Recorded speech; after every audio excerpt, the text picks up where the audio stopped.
दोस्तों स्वागत है आपका मेरे YouTube channel UK triple C and UK PSC latest update में। आज की इस वीडियो में हम बात करने वाले हैं भारतीय संविधान से संबंधित महत्वपूर्ण प्रश्नों के बारे में, जो कि संविधान से संबंधित समस्त प्रश्न इसमें आपको मिल जाएंगे, जो कि परीक्षा की दृष्टि से भी काफ़ी महत्वपूर्ण रहने वाले हैं। लगभग 1 या 2 नंबर के प्रश्न इसमें हर परीक्षा में पूछे जाते हैं, चाहे आप पटवारी लेखपाल की परीक्षा में देख लीजिए या उत्तराखंड या स्टेट लेवल की और प्लस सेंट्रल लेवल की किसी भी परीक्षा में किसी भी स्टेट का, यहाँ से अक्सर 1 या 2 प्रश्न पूछे ही जाते हैं। चलिए शुरू करते हैं बिना किसी देरी के। अगर चैनल पे नए हैं तो चैनल को सब्सक्राइब कर लें, साथ ही साथ बेल आइकन को भी प्रेस कर सकते हैं। इस वीडियो की अगर पीडीएफ आपको चाहिए तो आप हमारे टेलीग्राम चैनल से जुड़ सकते हैं, जिसका लिंक वीडियो के डिस्क्रिप्शन बॉक्स में दिया हुआ है। चलिए शुरू करते हैं प्रश्न क्या फर्स्ट से। पहला प्रश्न है, भारत के संविधान का निर्माता किसे माना जाता है?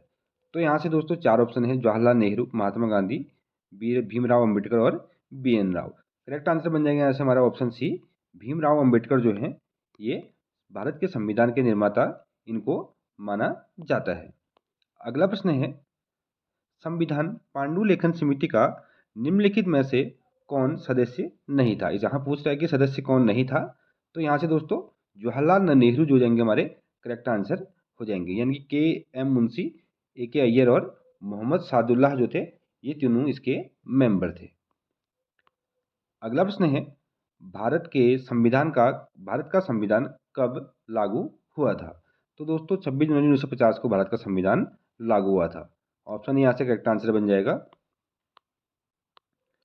अगला प्रश्न है, भारतीय संविधान सभा में महिला सदस्यों की कुल संख्या कितनी थी? यानी कि जो भारतीय संविधान सभा थी उसमें जो फीमेल कैंडिडेट थे, यानी कि फीमेल जो मेंबर थे, उनकी संख्या कितनी थी?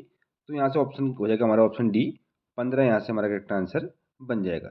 यानी कि जो भारतीय संविधान सभा में जो महिला मेंबर की संख्या थी वो कितनी थी? 15। अगला प्रश्न है, भारत के राष्ट्रीय चिन्ह को किस दिन अपनाया गया? यानी कि जो राष्ट्रीय चिन्ह है उसे किस दिन अपनाया गया? तो यहाँ से करेक्ट आंसर बन जाएगा हमारा 26 जनवरी 1950 को। तो करेक्ट आंसर बन जाएगा यहाँ से ऑप्शन बी। अगला प्रश्न है, जवाहरलाल नेहरू भारत की संविधान सभा की किस बैठक में उद्देश्य प्रस्ताव रखा था? यानी कि जवाहरलाल नेहरू जी ने भारत की संविधान सभा की किस बैठक में उद्देश्य प्रस्ताव रखा था? तो कौन सी थी ये थी ऑप्शन बी, तीसरी जो बैठक थी उसमें इनके द्वारा उद्देश्य प्रस्ताव रखा गया था। ठीक है, जो कि कब हुई थी? 13 दिसंबर 1946 को ये बैठक हुई थी, जो कि तीसरी बैठक थी। ठीक है, और इसमें क्या था, संविधान के जो सिद्धांत थे वो निर्धारित किए गए थे। जो तीसरी बैठक थी इसमें दोस्तों संविधान के सिद्धांत निर्धारित किए गए थे, यानी कि क्या किए गए थे? संविधान के सिद्धांतों का निर्धारण इसमें किया गया था, और ये बैठक हुई थी 13 दिसंबर 1946 को। अगला प्रश्न है, भारतीय संविधान सभा के प्रथम अधिवेशन की अध्यक्षता किसने की थी? ये की थी दोस्तों ऑप्शन डी, सच्चिदानंद सिन्हा जी ने भारत की संविधान सभा के प्रथम दिन के अधिवेशन की अध्यक्षता की थी। ऑप्शन डी करेक्ट आंसर बन जाएगा यहाँ से। अगला प्रश्न है, भारतीय संविधान को कब अपनाया गया था? आठवां प्रश्न है, सॉरी, भारतीय संविधान को अपनाया गया था। तो ये दोस्तों ऑप्शन ए, संविधान सभा द्वारा भारतीय संविधान को अपनाया गया था। जो कि जो भारत का संविधान था वो कब पारित हुआ था? 26 जनवरी 1949 को क्या हुआ था? भारत का संविधान पारित किया गया था, और 26 जनवरी 1950 से इसको लागू कर दिया गया था। यानी कि 26 जनवरी 1950, लगभग 1 साल बाद इसको लागू कर दिया गया था। यानी कि 1949 में संविधान जो था उसको पारित किया गया था, और लगभग 1 साल बाद संविधान को लागू कर दिया गया था। क्योंकि ये परीक्षा में पूछ सकता है कि संविधान को कब लागू किया गया था और कब पारित किया गया था। अगला प्रश्न है, भारत की संविधान सभा ने किस तिथि को राष्ट्रीय ध्वज को अपनाया था? क्वेश्चन नंबर 9 है कि भारत की संविधान सभा ने किस तिथि को राष्ट्रीय ध्वज को अपनाया गया था? तो यहाँ से ऑप्शन सी करेक्ट आंसर बन जाएगा हमारा 22 जुलाई 1947 को भारतीय संविधान सभा ने राष्ट्रीय ध्वज को अपनाया था। इन तिरंगा जो था हमारा राष्ट्रीय ध्वज है, इसको कब अपनाया गया था? 22 जुलाई 1947 को। नेक्स्ट है, संविधान सभा के अध्यक्ष कौन थे? Question number 10। तो ये थे दोस्तों option C, doctor Rajendra Prasad जो थे, ये संविधान सभा के अध्यक्ष थे, जो कि स्थायी थे। ठीक है, स्थायी अध्यक्ष थे। और अस्थायी अध्यक्ष से पूछता है तो सच्चिदानंद सिन्हा यहाँ से हमारा करेक्ट आंसर बन जाएंगे। ठीक है, जो अस्थायी सदस्य थे वो कौन थे? अध्यक्ष वो थे सच्चिदानंद सिन्हा, और स्थायी जो अध्यक्ष थे वो थे डॉक्टर राजेंद्र प्रसाद जी। अगला प्रश्न है, संविधान सभा की प्रारूप समिति के अध्यक्ष कौन थे? तो यहाँ से करेक्ट आंसर बन जाएगा हमारा ऑप्शन सी, भीमराव अंबेडकर जो थे वो प्रारूप समिति के अध्यक्ष थे। और इससे पहले जो राजेंद्र प्रसाद थे वो कौन थे? संविधान सभा के अध्यक्ष थे। 12वां प्रश्न है, रेगुलेटिंग एक्ट कब पारित किया गया था? तो 12वां प्रश्न है, इंपोर्टेंट प्रश्न है, काफी बार परीक्षा में पूछा भी गया रेगुलेटरी एक्ट के बारे में। तो ऑप्शन ए, 1773 में रेगुलेटिंग एक्ट पारित किया गया था। तो करेक्ट आंसर ऑप्शन ए बन जाएगा यहाँ से। नेक्स्ट है, मीठो माल्य सुधार का उद्देश्य क्या था? तो इसका जो दोस्तों option A, option B, option C, option D दिए गए हैं। तो यहाँ से करेक्ट आंसर बन जाएगा हमारा ऑप्शन ए, पृथक निर्वाचन प्रणाली के लिए मिंटो माल्य सुधार का उद्देश्य क्या था? तो पृथक निर्वाचन प्रणाली था। मोस्ट इंपोर्टेंट प्रश्न है, काफी बार पूछा भी गया परीक्षा में प्रश्न। अगला प्रश्न है, भारत के संविधान की प्रस्तावना में समाजवादी और धर्मनिरपेक्ष शब्दों को किस संशोधन द्वारा जोड़ा गया था? तो ये प्रश्न काफी इंपोर्टेंट है, काफी बार परीक्षा में पूछा भी गया है। आप लोगों को इसका आंसर भी पता होगा अधिकतर लोगों को। तो ऑप्शन बी यहाँ से करेक्ट आंसर हो जाएगा। जो 42वां संविधान संशोधन था उसके द्वारा इन 3 शब्दों को जोड़ा गया था। यानी कि 3 शब्द थे, समाजवादी, धर्मनिरपेक्ष। तो इनमें से 2 दिए गए यहाँ पे। तो 42वां संविधान संशोधन, जो कि 1976 में जो 42वां संविधान संशोधन हुआ था, उसके अंतर्गत समाजवादी और धर्मनिरपेक्ष नामक शब्द जोड़े गए थे। अगला प्रश्न है, प्रस्तावना वह प्रावधान जो सभी वयस्क नागरिकों को मतदान का अधिकार प्राप्त प्रदान करता है क्या कहलाता है? यानी कि जो जो वयस्क नागरिक हैं, 18 साल से प्लस की उम्र के व्यक्ति जो हैं, उनको मतदान का अधिकार प्रदान करता है, उसको क्या कहा जाता है? तो 15वां जो प्रश्न है, इसका करेक्ट आंसर बन जाएगा ऑप्शन बी, प्रजातंत्र इसको कहा जाता है। नेक्स्ट है, संविधान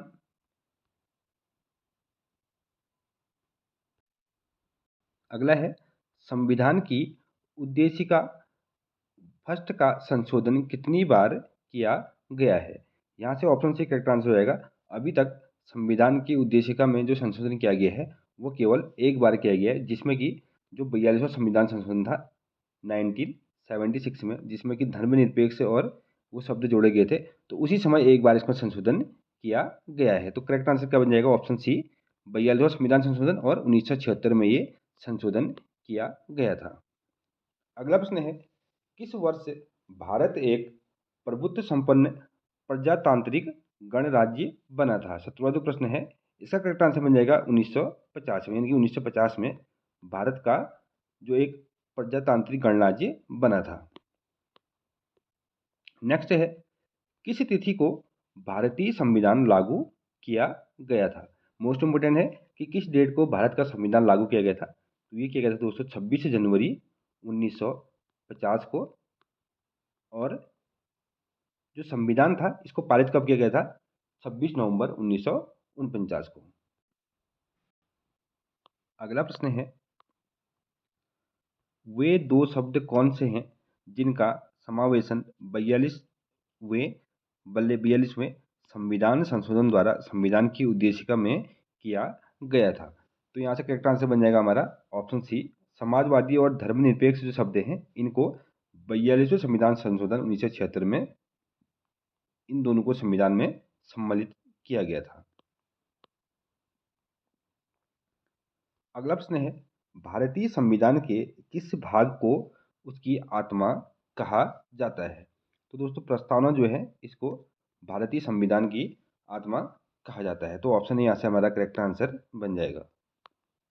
नेक्स्ट है, संविधान में वयस्क मताधिकार की उम्र सीमा क्या है, यानी कि वयस्क जो व्यक्ति है उसके मताधिकार की उम्र सीमा क्या है। तो यहाँ से हमारा ऑप्शन ए करेक्ट आंसर बन जाएगा। यानी कि जो 21वां प्रश्न है उसका करेक्ट आंसर क्या बन जाएगा, 18 वर्ष, जो कि संविधान संशोधन 61वें संविधान संशोधन के तहत इसका संशोधन किया गया था। उससे पहले जो वयस्क जो मताधिकार की जो उम्र थी वो कितनी थी, 21 ईयर। पहले 21 वर्ष साल के जो व्यक्ति थे, यानी कि जिनको 21 साल हो जाते थे, वो लोग मताधिकार का प्रयोग कर सकते थे। ठीक है, बाद में इसको 61वां जो संविधान संशोधन है, 61वां जो संविधान संशोधन है, उसके तहत इसमें इसको 21 से कम करके 18 साल वोट देने की उम्र की गई थी। अगला प्रश्न है, लिखित संविधान की अवधारणा ने सर्वप्रथम कहाँ जन्म लिया था। तो यहाँ से ऑप्शन बी करेक्ट आंसर हो जाएगा, यूएसए में लिखित संविधान की अवधारणा ने सर्वप्रथम जन्म लिया था। अगला प्रश्न है, भारतीय संविधान की संरचना किस प्रकार की है, यानी कि जो भारतीय संविधान है उसकी संरचना किस प्रकार की है। तो उसका करेक्ट आंसर बन जाएगा ऑप्शन सी, कुछ एकात्मक और कुछ कठोर। यहाँ से हमारा करेक्ट आंसर बन जाएगा। नेक्स्ट है, निम्नलिखित में से कौन भारतीय राज्य व्यवस्था में सर्वोच्च है। 24वां जो प्रश्न है इसका करेक्ट आंसर क्या बन जाएगा, ऑप्शन सी, जो संविधान है ये भारतीय राज्य व्यवस्था में इसको सर्वोच्च स्थान प्रदान किया गया है। नेक्स्ट है, भारतीय संविधान में समवर्ती सूची की अवधारणा कहाँ से ली गई है। तो इसका करेक्ट आंसर बन जाएगा ऑप्शन बी, ऑस्ट्रेलिया से इसको लिया गया है। यानी कि जो भारतीय संविधान है इसमें समवर्ती सूची को ऑस्ट्रेलिया से लिया गया है। नेक्स्ट है, भारतीय संविधान में शामिल नीति निर्देशक सिद्धांत किस संविधान से प्रेरित है। तो दोस्तों इसका करेक्ट आंसर बन जाएगा ऑप्शन डी, आयरलैंड। यहाँ से हमारा करेक्ट आंसर बन जाएगा।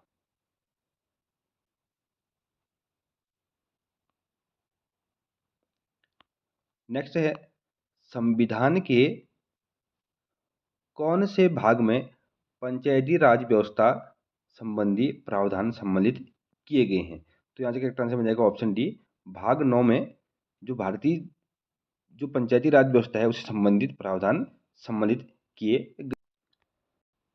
अगला प्रश्न है, भारतीय संविधान को कितने भागों में विभाजित किया गया है। तो यहाँ से दोस्तों हमारा करेक्ट आंसर बन जाएगा ऑप्शन ए, 22 भागों में भारत के संविधान को विभाजित किया गया है। ठीक है, जो कि ये जो 22 भाग हैं और इसमें कितने अनुभाग हैं, अनुभाग हैं की संख्या है 12 और टोटल जो अनुच्छेद हैं वो है 395। पहले जो दोस्तों अनुच्छेद थे, यानी कि जो पहले अनुच्छेद थे वो थे 8 अनुभाग थे। अब क्या हो गए, 12 हो गए। और जो संविधान कितने भागों में विभाजित किया गया है, अब कितने भागों में है, ये 22 हैं। पहले कितने थे, वरनी वर्तमान में 25 हैं, पहले कितने थे, 22 थे। ठीक है, यानी कि अब पूछता है कि भारत की जो संविधान है उसको कितने भागों में विभाजित किया गया है। तो ये है दोस्तों 25 वर्तमान में। और वर्तमान में जो इसकी जो जो अनुच्छेद हैं वो है 395। अगला प्रश्न है, संविधान के किस भाग में नीति निर्देशक तत्वों का उल्लेख किया गया है। तो करेक्ट आंसर बन जाएगा ऑप्शन बी, भाग 4 में नीति निर्देशक जो शब्द हैं, यानी कि जो नीति निर्देशक तत्व हैं इनका उल्लेख किया गया है। ऑप्शन ऊपर नीचे हो गए तो ऑप्शन बी करेक्ट आंसर यहाँ से हमारा बन जाएगा। अगला प्रश्न है, वर्तमान में भारतीय संविधान में कुल कितनी अनुसूचियां हैं। तो करेक्ट आंसर बन जाएगा ऑप्शन डी, अभी कितनी अनुसूचियां हैं, 14 अनुसूचियां हैं।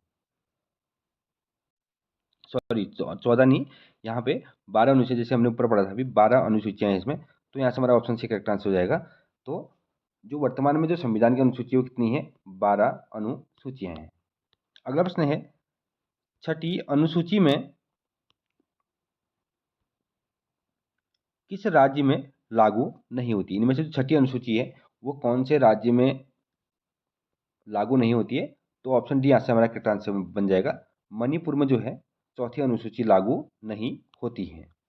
अगला प्रश्न है, भारतीय संविधान की किस अनुसूची में पंचायती राज संस्थाओं का प्रावधान किया गया है। तो करेक्ट आंसर हो जाएगा ऑप्शन बी। जो 11वीं अनुसूची है इसमें संविधान जो पंचायती राज व्यवस्था है उसका प्रावधान किया गया।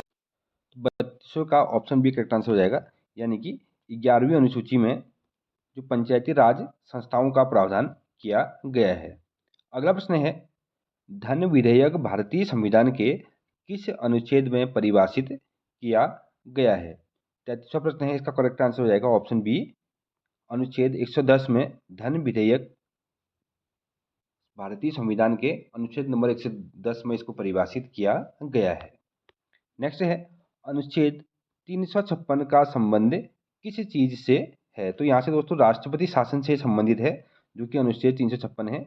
जो राष्ट्रपति शासन लगता है तो वह अनुच्छेद 356 के तहत ही लगाया जाता है। नेक्स्ट है,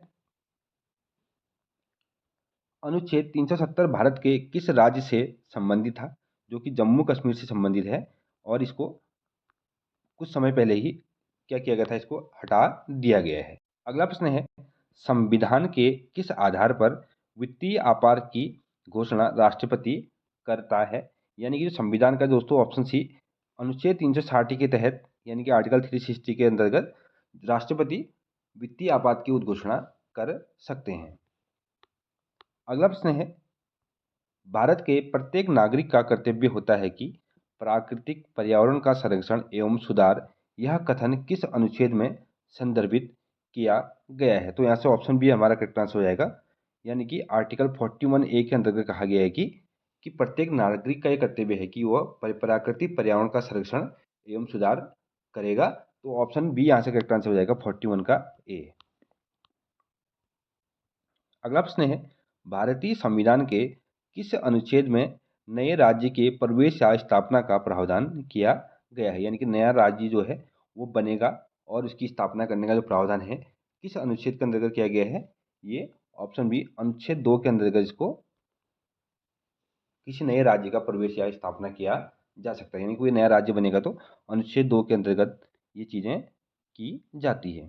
अगला प्रश्न है, भारत के संविधान का कौन सा अनुच्छेद समान नागरिक संहिता के संदर्भ में से संबंधित है? तो ऑप्शन ए, अनुच्छेद 44 जो है यानी कि आर्टिकल 44 भारत में समान नागरिक संहिता से संबंधित है। नेक्स्ट है, जो कि आज का अंतिम प्रश्न है, भारत के राष्ट्रपति का चुनाव के लिए न्यूनतम और अधिकतम आयु क्या होनी चाहिए?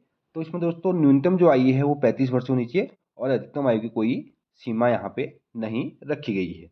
ये तो दोस्तों आज के महत्वपूर्ण प्रश्न है जो कि भारतीय संविधान से संबंधित है। अगर आपको वीडियो अच्छी लगी हो तो चैनल को सब्सक्राइब कर लें और साथ ही साथ इस वीडियो को अधिक से अधिक दोस्तों तक शेयर करें। थैंक यू, मिलते हैं अगले वीडियो में, तब तक के लिए वीडियो को वॉच करें।